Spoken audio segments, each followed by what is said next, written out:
जी हाँ, स्वागत है आपका। तो हम चर्चा करेंगे मनोविज्ञान से संबंधित महत्वपूर्ण और परीक्षा उपयोगी तथ्यों पर। इसके पिछले वीडियो में यानी भाग 1 में अब तक हमने 32 महत्वपूर्ण मनोविज्ञान से संबंधित तथ्यों पर चर्चा कर चुके हैं। अगर वो वीडियो आपने मिस किया है तो मनोविज्ञान वाली प्लेलिस्ट में जा करके उसको आप देख सकते हैं। ठीक, चलिए प्रश्न नंबर 33 से शुरुआत करते हैं। सवाल है, उपचारी शिक्षण किसे कहते हैं?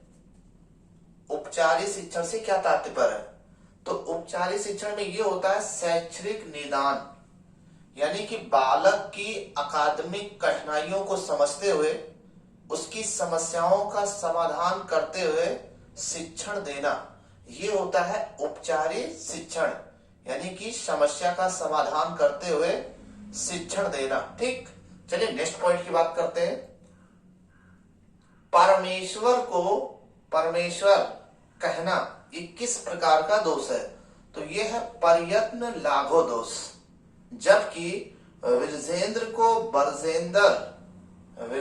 को बढ़ाकर बरजेंद्र कहना ये स्वर लोप दोष के अंतर्गत आएगा। ठीक, केवल महत्वपूर्ण और परीक्षा उपयोगी तथ्यों पर चर्चा हम कर रहे हैं।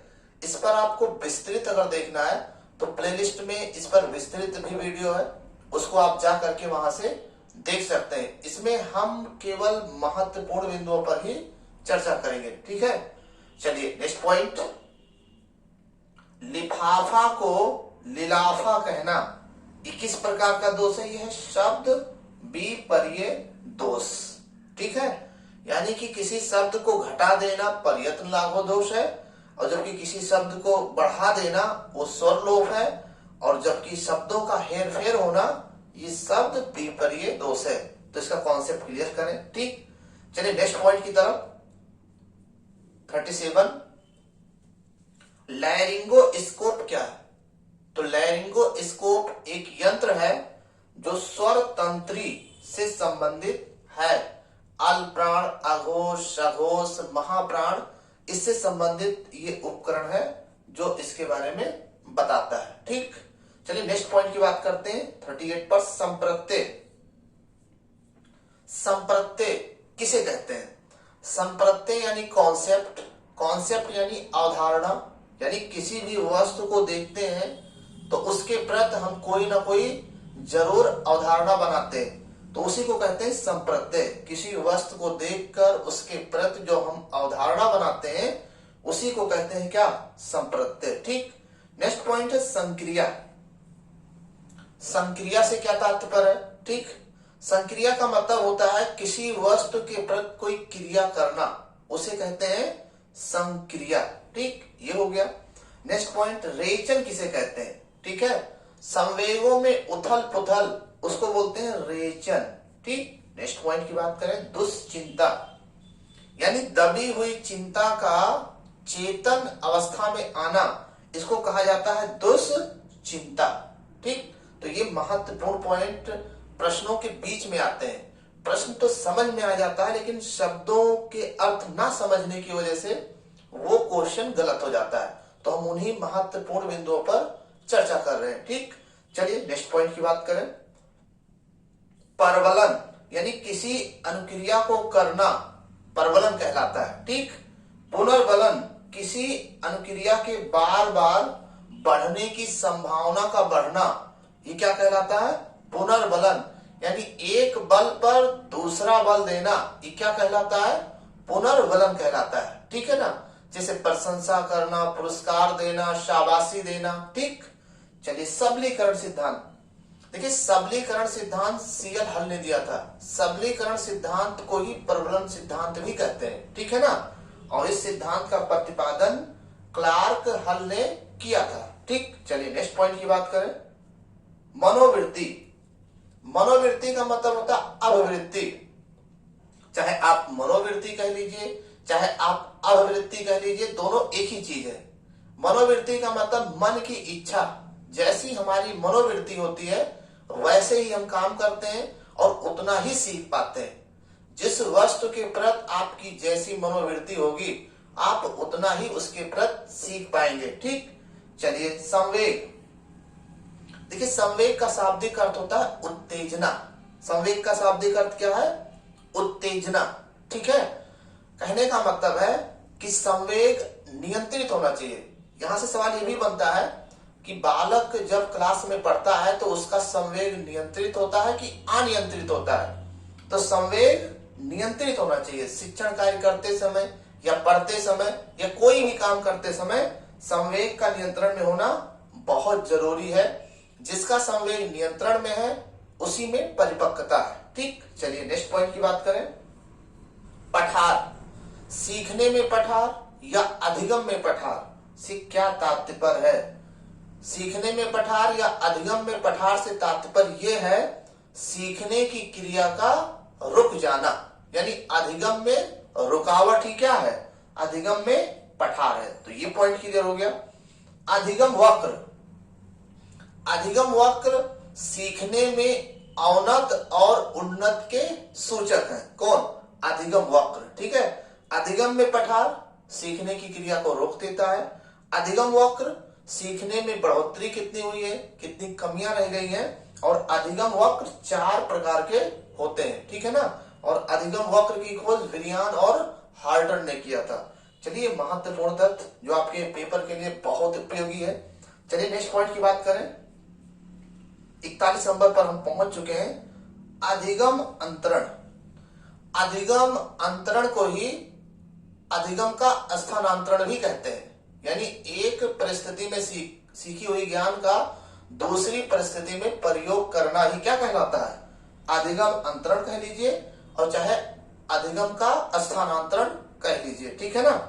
बुद्धि, बुद्धि किसे कहते हैं? कार्य करने की विधि को क्या कहते हैं? बुद्धि। ठीक, बुद्धि क्या कर सकता है? बुद्धि के माध्यम से चिंतन करना, तर्क करना, मूल्यांकन करना। ठीक, तो ये हो गया बुद्धि से संबंधित। अपसारी, अपसारी चिंतन किसे कहते हैं? देखिए अपसारी चिंतन में होता क्या है, अगर कोई बालक दिए गए तथ्य पर कई तरीके से चिंतन करता है तो वो कहलाता है अपसारी चिंतन, यानी कई दिशाओं में सोचना, यानी आउट ऑफ बॉक्स चिंतन। ठीक है ना, इसी को कहा जाता है अपसारी चिंतन को। और जो सृजनात्मक बालक होता है वो अपसारी चिंतन करता है। ठीक, एक होता है अभिसारी चिंतन। अभिसारी चिंतन का मतलब केंद्रीयकृत चिंतन, यानी एक ही दिशा में चिंतन करना। ठीक, एक ही तरीके से सोचना, ये होता है अभिसारी चिंतन। जो प्रतिभाशाली बालक होता है वो अभिसारी चिंतन का होता है। ठीक, लेकिन जो सृजनात्मक बालक होता है वो अपसारी चिंतन का होता है। ठीक, किसी भी समस्या को वो कई तरीके से सॉल्व कर सकता है। कौन? सृजनात्मक बालक। ठीक, चलिए अब बात करते हैं प्रतिभाशाली बालक के बारे में। प्रतिभाशाली बालक की जो बुद्धि लब्धि होती है 140 से अधिक होती है। ठीक, प्रतिभाशाली बालक की बुद्धि लब्धि 140 से अधिक होती है और सृजनात्मक बालक की भी बुद्धि लब्धि 140 से अधिक होती है, यानी कि दोनों की बुद्धि लब्धि 140 से अधिक होती है। अब ऑप्शन में 120 से अधिक दिया है तो उस पर भी आप टिक कर सकते हैं, वो भी सही माना जाएगा। ठीक है, लेकिन अगर ये पूछा जाए सृजनात्मक बालक और प्रतिभाशाली बालक दोनों में बुद्धि किसमें सबसे ज्यादा होती है, तो आपको टिक करना होगा सृजनात्मक बालक। ठीक, सृजनात्मक बालक में 140 से अधिक होती है बुद्धि लब्धि, उसके साथ सृजनात्मक बालक में नवीनता भी ज्यादा होती है प्रतिभाशाली बालक की अपेक्षा। इसलिए अगर ये पूछा जाए बुद्धि किसमें ज्यादा होगी तो सृजनात्मक बालक में प्रतिभाशाली बालक की अपेक्षा अधिक बुद्धि होती है। ठीक, चलिए नेक्स्ट पॉइंट की बात करें। संज्ञानात्मक, आपको जी हाँ, संज्ञानात्मक से क्या तात्पर्य? देखिए संज्ञान से बना है संज्ञानात्मक। संज्ञान मतलब जो ज्ञान जो हम जानते हैं वही हमारे संज्ञान में है। संज्ञानात्मक को कह सकते हैं आप पूर्व एक्सपीरियंस, यानी पूर्व अनुभव ही आपका क्या है? संज्ञानात्मक है। ठीक है ना। अब ये जो संज्ञानात्मक सिद्धांत है ये जीन पियाजे की देन है, सबको पता है। ठीक है, हम सिद्धांत पर विस्तृत चर्चा कर चुके हैं इसके पिछले वीडियो में सभी मनोवैज्ञानिकों पर, तो आप विस्तृत वहां से देख सकते हैं। लेकिन इसमें टू द पॉइंट, एकदम मास्टर पॉइंट जो साइकोलॉजी का बेहद महत्वपूर्ण पॉइंट है, जो परीक्षा के लिए उपयोगी है, हम उन्हीं पर चर्चा कर रहे हैं। बाकी विस्तृत जानकारी के लिए आप प्लेलिस्ट दी है, उस पर भी आप देख सकते हैं। और इसके अलावा नोट्स भी साइको की है, हिंदी की नोट्स है, साइको की नोट्स है। ये वाला जो नोट्स है ये आप देख सकते हैं, इसमें आपको सारी चीजें दी गई हैं, कम से कम में ज्यादा से ज्यादा चीजें दी गई हैं, कई बुक्स का अध्ययन करके। इसके अलावा हिंदी का भी दिया गया है, ठीक है। कोई भी जानकारी के लिए, आप किसी भी नोट्स की जानकारी के लिए वहां पर दिया गया नंबर है, उस पर आप कॉल नहीं करना, मैसेज करके आप जानकारी कर सकते हो, वो व्हाट्सएप नंबर है, ठीक है। चलिए नेक्स्ट पॉइंट की बात करते हैं। संज्ञानात्मक विकास सिद्धांत जीन पियाजे की देन है, और जीन पियाजे स्विट्जरलैंड के रहने वाले थे। इसके साथ स्कीमा, स्कीम्स और स्कीमाटा, ये भी संज्ञानात्मक के अंतर्गत ही आता है। तो ये एक प्रकार की मानसिक संरचना है। इसके बारे में किसने बताया था? जीन पियाजे ने बताया था। तो टू द पॉइंट, इस पर आपको विस्तृत जानकारी के लिए आप प्लेलिस्ट में जाइए या बुक्स में सारी चीजें अच्छे से जान सकते हैं, लेकिन ये एग्जामिनेशन पॉइंट के महत्वपूर्ण चीजें बताई जा रही है, ठीक है। इसमें जो महत्वपूर्ण चीजें हैं हम उन्हीं पर चर्चा कर रहे हैं, ठीक। चलिए नेक्स्ट पॉइंट की बात करें। अधिगम, ठीक। अधिगम मतलब सीखना। अधिगम किसे कहते हैं? सीखना। आपके व्यवहार में परिवर्तन ही क्या है? अधिगम है, ठीक है। अगर आप कोई चीज सीखेंगे तो आपके व्यवहार में परिवर्तन होगा। और ये जो अधिगम है निरंतर चलने वाली एक प्रक्रिया है। और आपको पता है कि निरंतरता का जो सिद्धांत है वो किसने दिया था? वो निरंतरता का सिद्धांत स्किनर ने दिया था, ठीक है ना। चलिए अब बात करते हैं वृद्धि और विकास पर, थोड़ा सा बात कर लें। वृद्धि क्या है और विकास क्या है? देखिए, जो वृद्धि है वो मात्रात्मक होती है और जो विकास होती है वो गुणात्मक होती है, ठीक। यानी वृद्धि जो होती है भार में, लंबाई में परिवर्तन होती है, और विकास में गुणात्मक आएगा। गुणात्मक में आएगा आपका बुद्धि हो गया, चिंतन हो गया, स्मृति हो गया। तो इसमें विकास की प्रक्रिया होती है, ठीक है। इसके अलावा यहां से ये भी प्रश्न पूछा जाता है कि वृद्धि विकास का एक भाग है या विकास वृद्धि का एक भाग है? तो वृद्धि विकास का एक भाग है। वृद्धि सीमित है और विकास विस्तृत है, ठीक। चलिए और आगे बढ़ते हैं। 45 नंबर पर हम लोग पहुंच चुके हैं।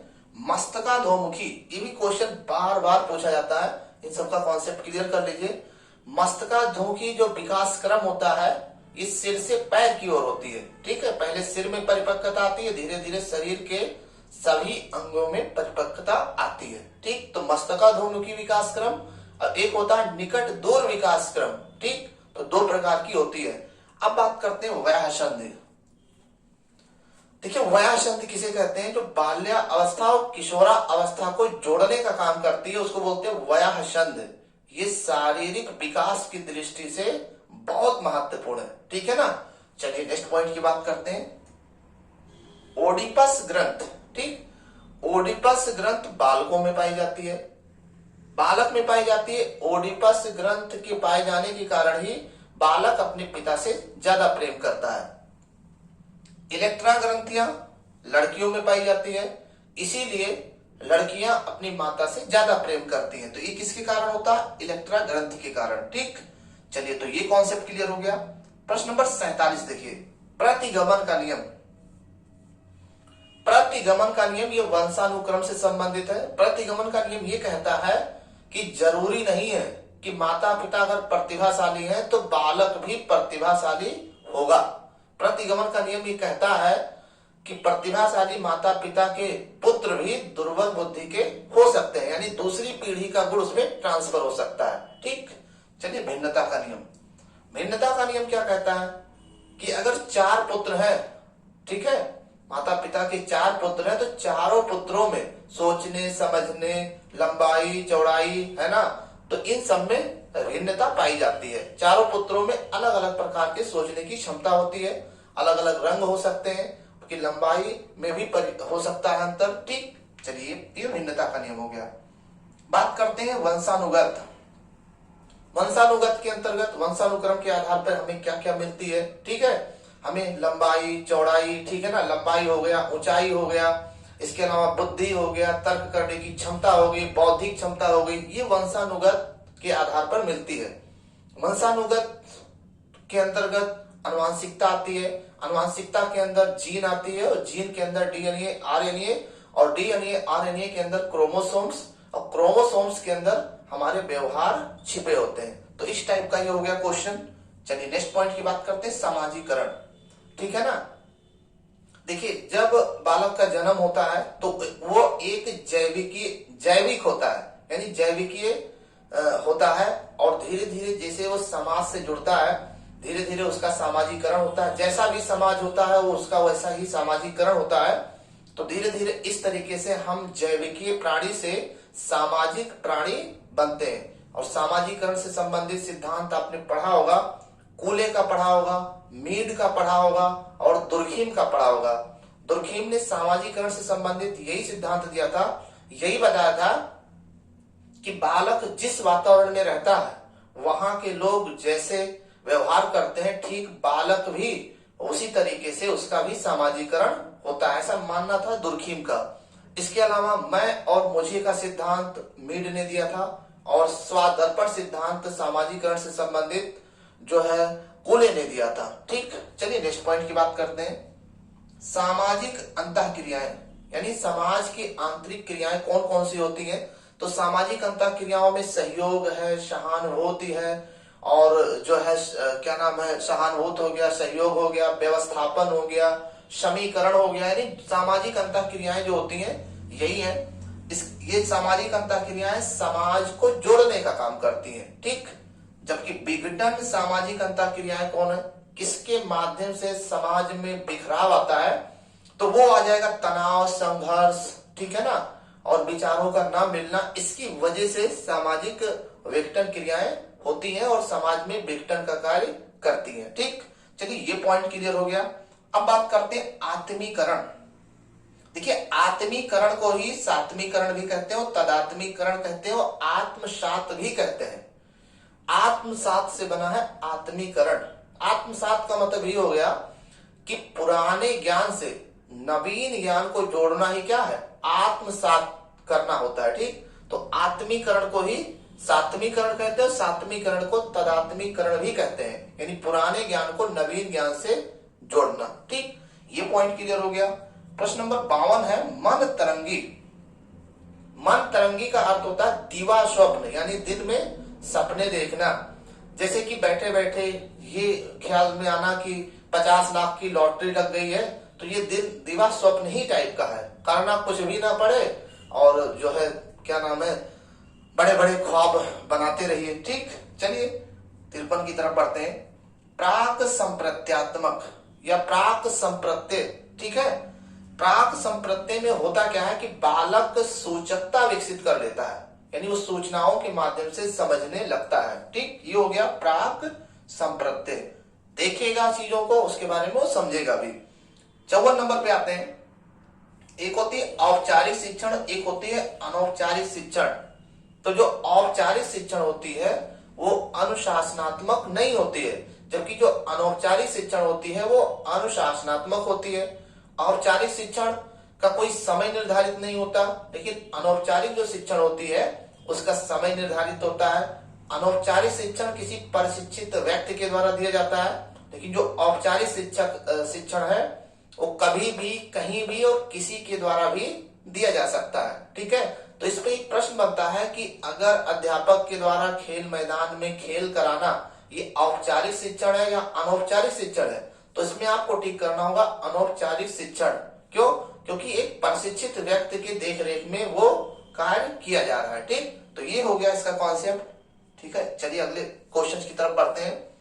प्रश्न नंबर 55 है, जननी की क्षमता के रूप में। ठीक, हेब ने बुद्धि का किसे कहा था? तो ऐसी बुद्धि जो जननी क्षमता, यानी ऐसी बुद्धि जो आनुवंशिकता पर आधारित होती है, उसे हेब ने बुद्धि का कहा था। ठीक है ना। इसके अलावा बुद्धि खा, ठीक है, बुद्धि खा किसे कहा था?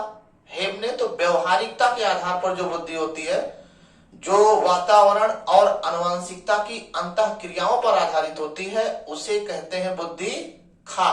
किसने बताया? हेब ने बताया। ठीक है ना। और जो बुद्धि खा होती है वो फिनोटाइपिक होती है, और जो बुद्धि का होती है वो जीनोटाइपिक होती है। कॉन्सेप्ट क्लियर करें, कॉन्सेप्ट क्लियर करना बहुत जरूरी है। पढ़ने के बाद अगर कॉन्सेप्ट क्लियर नहीं होता है तो वो ना पढ़ने के बराबर है। ठीक है। इसके अलावा हेब ने बुद्धि का किसे कहा था? परीक्षण प्राप्तांक के आधार पर बुद्धि, यानी अंकों के आधार पर जो बुद्धि प्राप्त होती है, first division, second division, third division, उसे क्या कहा था? बुद्धि गा कहा था। किसने कहा था? हेव ने। ठीक, और बाकी बुद्धि संप्रत्यय पी वर्णन की देन है। ठीक, और बुद्धि संप्रत्यय के 3 प्रकार बताए थे, पी वर्णन। चलिए आगे बढ़ते हैं।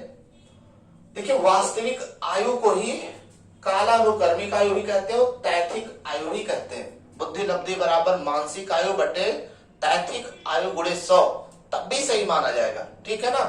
और ये सूत्र टर्मन की है, जबकि बुद्धि लब्धि की खोज विलियम स्टर्न ने किया था। कॉन्सेप्ट क्लियर करें, कॉन्सेप्ट क्लियर न करने की वजह से जानते हुए भी क्वेश्चन गलत हो जाता है।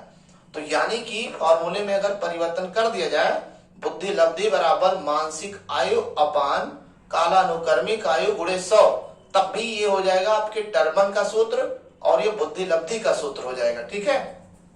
तो वास्तविक आयु को, कालानुक्रमिक आयु को या तैथिक आयु को एक ही नाम से जाना जाता है। वास्तविक आयु किसे कहते हैं? जन्म की आयु। ठीक, चलिए नेक्स्ट पॉइंट की बात करते हैं। सीमांत मंद बुद्धि, ठीक है ना, यानी बॉर्डर लाइन ऑफ मंद बुद्धि, सीमांत मंद बुद्धि उसे कहते हैं। और इसकी बुद्धि लब्धि कितनी होती है? 70 से 79 होती है। ठीक है ना, 79, यानी 1 कम 80। नेक्स्ट पॉइंट की बात करें, विशिष्ट बालक किसे कहते हैं? विशिष्ट बालक उसे कहते हैं या तो बुद्धि लब्धि बहुत अधिक हो और या तो बुद्धि लब्धि बहुत कम हो, उसे कहते हैं विशिष्ट बालक। ऐसे बालकों के लिए विशेष शिक्षा की आवश्यकता होती है। ठीक, विस्मृति, विस्मृति का मतलब होना यही होता है पढ़ी हुई चीजों का दिमाग में न आना, विस्मृति कहलाती है। ठीक, चलिए आगे बढ़ते हैं, नेक्स्ट पॉइंट की बात करते हैं। प्रतिदर्श को नमूना भी कहते हैं और नमूना सिद्धांत या प्रतिदर्श सिद्धांत ये थॉमसन ने दिया था। ठीक, यही कॉन्सेप्ट क्लियर हो गया। नेक्स्ट पॉइंट की बात करें, तरुणा अवस्था, तरुणा अवस्था को ही प्राक किशोरा अवस्था कहते हैं। किशोरा अवस्था के पहले की जो अवस्था होती है वो तरुणा अवस्था होती है। तरुणा अवस्था को ही प्राक किशोरा अवस्था कहते हैं। लड़कियों में 11 वर्ष और लड़कों में 12 से 14 वर्ष की अवस्था ये होती है। चलिए नेक्स्ट पॉइंट की बात करें, 61 यानी 61वें नंबर पर हम पहुंच चुके हैं। दिक् स्थान संप्रत्यय क्या होता है? दिक् स्थान से संबंधित अवधारणा क्या होती है? सोच क्या होती है? देखिए, दिक् स्थान में बालक वस्तु की दिशा को नहीं समझ पाता कि वस्तु किस दिशा में जा रही है या वस्तु किस दिशा में रखी हुई है, उसको बोलते हैं दिक् स्थान संप्रत्यय। ये शब्द आपके प्रश्नों के बीच में आते हैं और कंफ्यूज करते हैं। ठीक है, पूरा प्रश्न समझ में आ जाता है लेकिन शब्द जब नहीं समझ में आता तो वो प्रश्न भी गलत हो जाता है। ठीक, चलिए अगले पॉइंट की तरफ। प्रत्याभिगमान, ठीक है ना, प्रत्याभिज्ञान प्रकार का प्रश्न, प्रत्याभिज्ञान प्रकार का जो प्रश्न होता है वो कैसा होता है? वो ऐसा होता है, कई संभावित उत्तर होते हैं और उन संभावित उत्तरों में से कोई एक उत्तर आपको चुनना होता है। इस प्रकार के बोलते हैं प्रत्याभिगमान प्रकार का प्रश्न। ठीक, चलिए नेक्स्ट पॉइंट की बात करते हैं, प्रश्न 63 पर चलते हैं। जेरेंटोलॉजी का संबंध किससे? ये वृद्ध व्यक्तियों से संबंधित है, वृद्ध व्यक्तियों के व्यवसाय से संबंधित है जेरेंटोलॉजी। ठीक, चलिए नेक्स्ट पॉइंट की बात करते हैं। 64 नंबर पर हम लोग पहुंच चुके हैं। परामर्शदाता की खासियत क्या होती है? कि परामर्शदाता की खासियत ये होती है कि उसे प्रशिक्षित होना बहुत जरूरी है। ठीक है ना, परामर्शदाता की खास बात ये होती है कि किसी भी समस्या का समाधान करना। ठीक, समस्या का समाधान करने वाला ही परामर्शदाता होता है। बाकी अगर बताने के बावजूद भी समस्या का समाधान नहीं हो पा रहा तो कहीं ना कहीं परामर्शदाता जो है वो कहीं ना कहीं ये माना जाएगा कि ठीक नहीं है। चलिए नेक्स्ट पॉइंट की बात करें, विचलन। ये विचलन क्या होता है? मानसिक विचलन क्या होता है? देखिए, मानसिक विचलन में क्या होगा कि या तो बालक 140 से अधिक उसकी बुद्धि लब्धि हो जाएगी और या तो बालक बुद्धि लब्धि बहुत कम हो जाएगी। ठीक है, उसी को बोलते हैं मानसिक विचलन। ठीक, जैसे कि प्रतिभाशाली और सृजनात्मक बालक, प्रतिभाशाली और सृजनात्मक बालक ये इनकी बुद्धि लब्धि उच्च क्लास की होती है, लेकिन जो मंद बुद्धि बालक होता है वो उसकी बुद्धि लब्धि बहुत कम होती है, तो वो मानसिक विचलन है। ठीक है, तो मानसिक रूप से विचलित बालकों के अंतर्गत आएंगे प्रतिभाशाली बालक, सृजनात्मक बालक और मंद बुद्धि बालक, ये आएंगे मानसिक रूप से विचलित बालकों की श्रेणी में। तो ये था मनोविज्ञान से संबंधित भाग 2 से संबंधित महत्वपूर्ण प्रश्न, ठीक है ना। और भी महत्वपूर्ण प्रश्नों पर चर्चा हम इसके नेक्स्ट वीडियो में करेंगे। हमारे वीडियोस को देखने के लिए आपको बहुत बहुत धन्यवाद।